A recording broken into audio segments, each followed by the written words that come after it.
हरभऱ्यामध्ये हे एक महत्त्वाची स्टेप असते। अशा वेळेस इतका मोठं झाल्यानंतर जर हरभरा आपला मरत असेल ना, तर कुठं ना कुठं आपल्या व्यवस्थापनामध्ये आपल्या मित्रांनो, हरभऱ्यामध्ये जर तुम्ही या रोगाला थांबवलं नाही ना, तर तुमचं हरभऱ्याचं पूर्ण उत्पादन म्हणजे चण्याचं पूर्ण उत्पादन कमी होऊ शकते। असं ते एक रोग आहे शेतकरी मित्रांनो, तुम्ही इकडे पाहत असाल माझ्या पाठीमागे मी ज्या प्लॉटमध्ये आहो ना, त्या प्लॉटमध्ये सुद्धा आपल्याला हे अशा प्रकारची समस्या दिसत आहे। हे म्हणजेच हरभरा पिकामध्ये होणारी मर आहे। तर शेतकरी मित्रांनो, यासाठी आपण काय उपाययोजना केला गेला पाहिजे ना, कारण सध्याच्या जर कंडिशनचा विचार केला ना, तर तुम्ही इकडे बघतच असाल की हरभऱ्याचा प्लॉट चांगला फुलधारण अवस्थेमध्ये आहे। आणि त्यातल्या त्यात अशा समस्या आता तुम्हाला मी इकडे पुन्हा दाखवतो, तुम्ही पाहू शकता डायरेक्ट लाईव्ह तुमच्या समोर आहे। हे तुम्ही समस्या पाहू शकत असाल, हे इथं, हे इथं, अशा पद्धतीचे ठिगर आपल्याला दिसत आहे। तर जर या समस्येला आपण जर चांगल्या पद्धतीने नियंत्रण केलं नाही ना, तर तुमचं अख्खा हरभऱ्याचा प्लॉट खतम होऊ शकते, तुमचं उत्पादन पूर्णपणे कमी होऊ शकते। म्हणून तुम्हाला या समस्येला वेळीच नियंत्रण करणं खूप जास्त महत्त्वाचं आहे। तर त्यासाठी आपण नेमकं काय करावं ना, हा एक महत्त्वाचा प्रश्न असतो। आणि आजच्या या व्हिडिओमध्ये मी तुम्हाला त्या प्रश्नाचं उत्तर देतो। खूप चांगले रिझल्ट माझ्या शेतकऱ्यांना त्यापासून मिळालेले आहेत, तेच मी तुम्हाला इकडे सांगतो की आपण कशा पद्धतीने याचं उपाययोजना केली गेली पाहिजे। तर मित्रांनो, सगळ्यात आधी तर तुम्ही व्हिडिओला नक्कीच पहिल्यांदा पाहत असाल ना, तर एक सबस्क्राईब होऊन जाऊ द्या, कारण अशीच माहितीपूर्ण व्हिडिओ मी तुमच्यासमोर इकडे घेऊन येत असतो। तर अशा पद्धतीची समस्या म्हणजे त्याला विल्टिंग म्हणू शकतो। विल्ट आपल्या हरभऱ्या पिकामध्ये घुसलेला आहे किंवा आपल्या पिकामध्ये पिकाची मर होणे आपल्या चालू झालेली आहे। तुम्हाला पाहत असाल इकडेही दिसते। पुन्हा हे तुम्ही जिथं दिसाल ना, हे अशा पद्धतीची समस्या दिसते। असं पिवळं पडत जाते आणि त्यानंतर कालांतराने ते झाड असं सुकून जात असते। अशा पद्धतीची आपल्याला समस्या पाहायला मिळतात। तर यासाठी काय करायचं आहे शेतकरी मित्रांनो, तुम्हाला भूमी ॲग्रो इंडस्ट्रीज कंपनीचं टार्गेट नावाचं एक फंगीसाइड येत असते, ज्याचे रिझल्ट मला पर्सनली माझ्या शेतकऱ्यांना खूप चांगले आले। जर तुम्ही पहिल्या फवारणीमध्ये त्याचा वापर केला असेल तर खूपच चांगली गोष्ट आहे।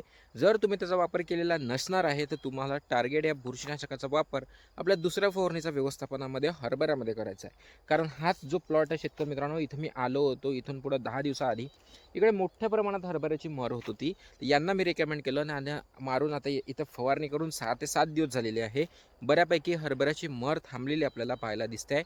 असे अप्रतिम रिझल्ट आलेले आहेत। कारण ही जी समस्या आहे ना, हे आता 5-6 दिवसातले झाड आहे शेतकरी मित्रांनो, तुम्ही जर पाहिलं तर हे 5-6 दिवसातले आहे, म्हणून हे इतके सुकलेले आहेत। पण आता इथं कोणतेही जास्त प्रमाणात मर झालेली नाही आहे, असं शेतकऱ्यांचं सुद्धा म्हणणं आहे। म्हणून जर तुम्ही जे काही उपाययोजना करत असाल, त्यामध्ये तुम्ही टार्गेट या बुरशीनाशकाचा वापर करू शकता। तुम्ही याला टार्गेटला कीटकनाशकासोबत किंवा जे काही तुम्ही दुसरं कॉम्बिनेशन घेत आहे फुलांचं वगैरे, त्यासोबतही याचा वापर करू शकता। तुम्हाला जे कोणतं कॉम्बिनेशन घ्यायचं आहे, पण मी तुम्हाला इकडे रेकमेंड करतो की तुम्ही फुलांची संख्या वाढवण्यासाठी मिस्टर नॅनोचा वापर करू शकता। बुरशीनाशकामध्ये तुम्ही टार्गेटचा वापर करू शकता। त्यानंतर अळीनाशकामध्ये तुम्ही ॲम्प्लिगो घेऊ शकता किंवा वायगो घेऊ शकता किंवा इमामॅक्टिनचा वापर करू शकता।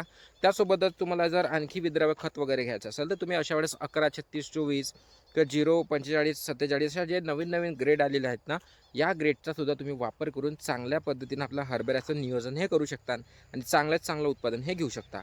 तर शेतकरी मित्रांनो, टार्गेट या बुरशीनाशकाचा वापर तुम्ही करत असाल ना, तर 25 ग्राम प्रति पंपासाठी करायचा आहे किंवा तुम्ही 30 ग्रामचा देखील या पद्धतीनं वापर करून फवारणी करून घेतली ना, तुम्हाला चांगल्या पद्धतीचे रिझल्ट आलेले पाहायला मिळणार आहे। कारण हरभऱ्यामध्ये हे एक महत्त्वाची स्टेप असते।